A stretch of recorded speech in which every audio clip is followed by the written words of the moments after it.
Hi everyone, welcome back to Novel Nomad and welcome to what is going to be probably a rough book haul for March and April, I'm going to say. I really wanted to do this just before I go over to Perth, so because I plan to visit many of the lovely bookstores over in Perth and do a bit of a video and book haul wrap up over there. But I thought I'd quickly get out the way the ones that I've bought recently, just because there's so many great books that are coming out that I want to share with you. So first off, it's one that I was actually sent to me by the publisher, and that is Text Publishing, and this is It Sounded Better in My Head by Nina Kenwood. This is not out yet. It will be coming out on the 6th of August in Australia, but I'm sure you'll be able to get a copy online when it does come out. It is a YA. It sounds absolutely brilliant. I'm super duper excited for this one because it's about a girl whose parents decide to get divorced. It's not as dramatic as she think it's going to be, and all these ideas that she had running in her head of what, you know, her life would turn out like and all these different things isn't happening, and she doesn't understand why, and she wants to make that happen. So I think it's really cute, because often when you're a teen you just think of all these amazing things that happen, and when they come to fruition it's not quite how you imagined it. So I thought this sounds super cute. I love the colour, that yellow and pink. It looks gorgeous. But I'll get a review of this one up soon. But yeah, 6th of August this will be coming out. Next, I picked up a copy of Daisy Jones and the Six by Taylor Jenkins Reid. I don't think I need to talk too much about this one, set in the 1970s about a famous band that mysteriously decide to break up. From all reports, I blame Katie, you know who you are, I blame you for this one, mainly because you loved it so much. Now I had to read it, and so I got myself a copy.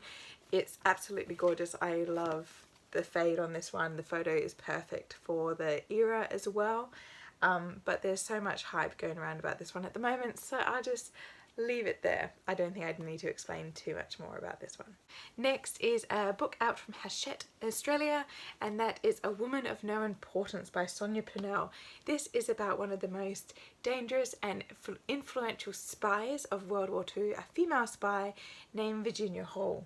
Now there is a movie coming out about her later, so I wanted to jump on the historical non-fiction wagon before that.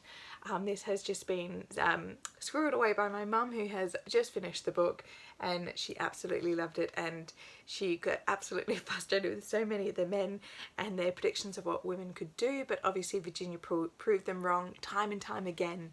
And it was just, she said it was just so fascinating to read. So I am so desperately excited to read this one, and I definitely want to read it before the movie comes out or anything like that. But it's about a woman. She had a disability. She lost her leg in an amputation before the war, but she basically signed up and became one of the greatest influential resistance fighters, or SOE agents, for England and then later America in France. So I think her story is very important, and one that I will be wanting to read very soon. So I think I'm going to do a non-fiction reading month coming up. Jumping further on the non-fiction wagon, from Scribe Publishing, we have An Unconventional Wife by Mary Herben. This is about Julia Cyril Arnold. So she's actually originally from Tasmania, and she married into a very influential family, the Arnold family in England, and she became very good friends with the likes of George Eliot and Lewis Carroll. And funny enough, her daughter herself became a very famous novelist, and even her grandchildren was Aldous Huxley of A Brave New World, and also a famous biologist. So not only is it about her family and her place and how she supported these independent and creative thinkers within her family, it's also about her marriage to I think Tom Arnold. It was quite a discordant marriage. It was one initially of desire, but then became very troubled because he wished to change his religion and she did not. They challenged each other constantly. She wanted more independence. There was different ideas that they challenged each other, agricultural, industrial. So it was always a marriage of conflict, but it managed to pervade not only into their own lives but into the children and grandchildren's lives, and how that kind of intellectual debate was so well received within their own family. So this sounds really fascinating. It would be great to read about a woman from Australia as well, but also in that Victorian era, because I know Victober is coming up in October, so I will be definitely wanting to read this prior, just to get myself into that setting. The next two are inspired by the long list for the Women's Prize. Now, it was a very, very long list, so I only picked two that I really, really wanted to read. There are others on the list that I do want to read, but two new ones that the prize brought to my attention, and that was Freshwater by Awake Emise.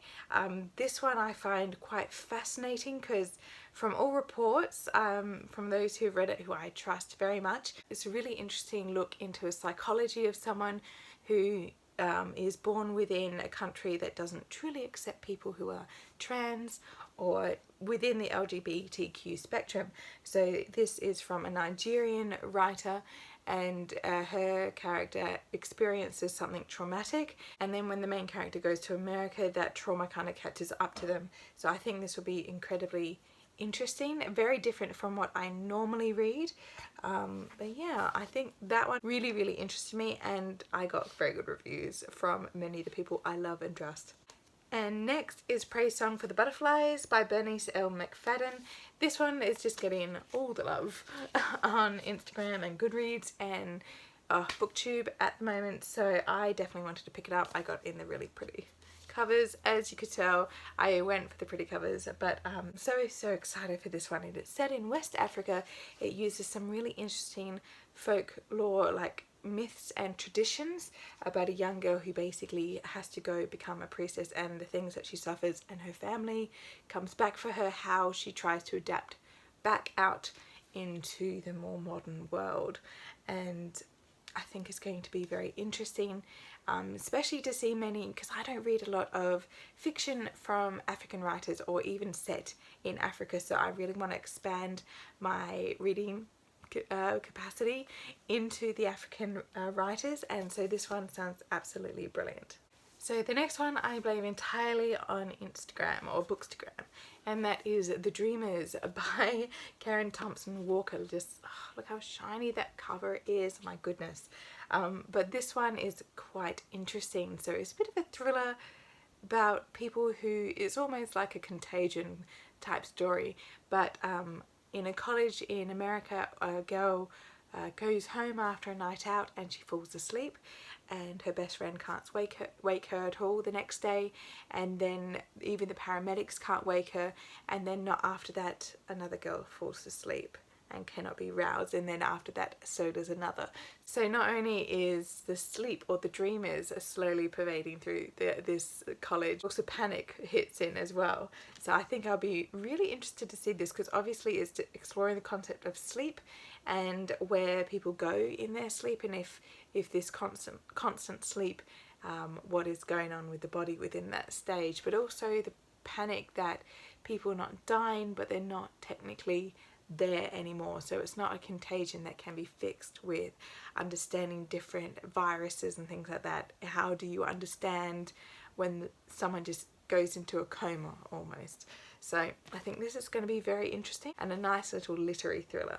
Next, of course, I've got another non-fiction set in World War II, but this is Ben Macintyre, The Spy and the Traitor, the greatest espionage story of the Cold War. So this is after World War II, but it's a double-crossing agents. It's about a really famous, this is his history, but the way Ben Macintyre writes, it's almost as it is a thriller novel. So I really want to read this one. I've got his other book, I think Mincemeat or Double Cross, one of the two, but he writes really great spy thriller style, but very factual history books. So this one I just saw, I picked it up straight away.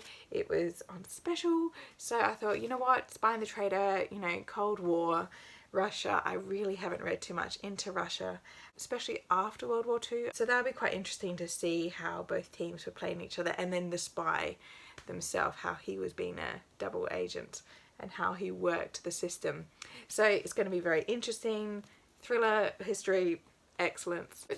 So the last two, I have jumped on one, and the other one is to finish a series. So the first one is Holy Sister by Mark Lawrence. I love these covers. I especially ordered this because this is a US edition, and I just really didn't like. They did a recover of the UK Australian editions, and I was not a fan. I'm very, very sorry. But I could not get into it. So I bought the first one. As soon as I saw the cover of the second one, I'm like, no. So I repurchased the first one in the US. I got the second one in the US cover. So this is the third and final installment in the Ancestor trilogy. Oh, it's coming to an end. I'm probably going to put this one off because I don't want it to end, but I definitely had to get this gorgeous cover in when it was available for us to order in from the US. And finally, one that was an absolute impulse buy because I saw it on someone's stories, not that they were actually promoting that book, I just saw it in the background and wanted to know what it was, which led to a purchase, and that was The Gendered Brain. Otherwise, the subtitle is The New Neuroscience That Shatters the Myth of the Female Brain, which I find fabulous. I have a friend who is a geneticist who's absolutely fascinated with brains, and of course I studied history and politics and a lot of different things in humanities, so I find this is a bit of a fun merging, so I feel like I could talk to her about brain things now when I read this book. So it's by Gina Rippon, and all the reviews on the back have absolutely stunning testimonials saying how much fun it is to read this book and see how much Gina really manages to debunk how many myths there are surrounding gendered stereotype brains and how people actually believe there is a scientific difference between the male and female brain. So I am very excited for this. Besides gorgeous cover, absolutely stunning, but humanities and science combining together, yes please. Alright, so that was my book haul for I think the end of March going into April. I know there are a lot. I got quite excited with all the books that were coming out, but I am very much looking forward to Perth, which will be coming in May. So if you are looking out for my Perth book, more like a book lover's guide to Perth, as well as a book haul that will be coming in probably at the end of May, so stick around for that. But if there are any books that you want to talk about, or if you have any books that you've recently purchased and want to share, let me know in the comments down below, and I'll see you next time. Bye!